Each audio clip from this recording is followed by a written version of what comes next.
That being said, here's how I had a situation, right?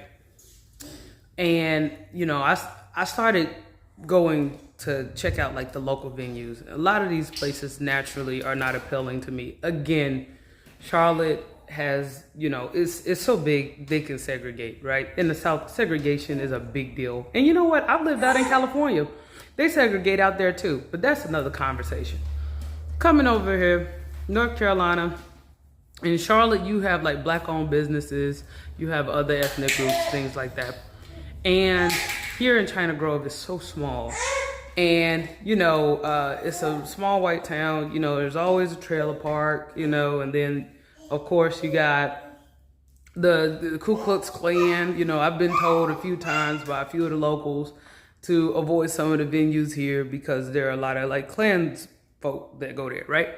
So, when I used to tell my family and friends about it, they used to freak out like, oh my God, are you okay? Do you feel safe?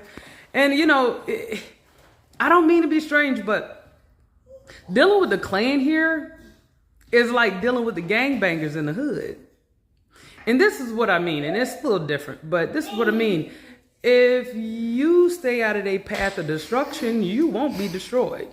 Not that I'm glorifying either group. I'm just saying they're both equally dangerous and they both are very serious about their colors, right? Anyway, so I started going to the local spots and I started picking up real quick on what places I should go, what places I should not go.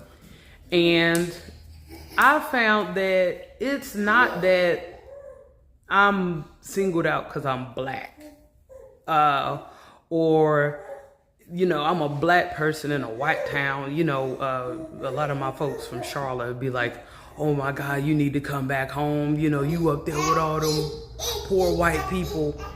And I'm like, I don't mean to be naive, but I'm not up here with them. I'm up here with my family. And, even like my neighbors, they're majority white. They're very nice people. They're very helpful people, And I hate to say this, but they're nicer to me than people in Charlotte has ever been to me.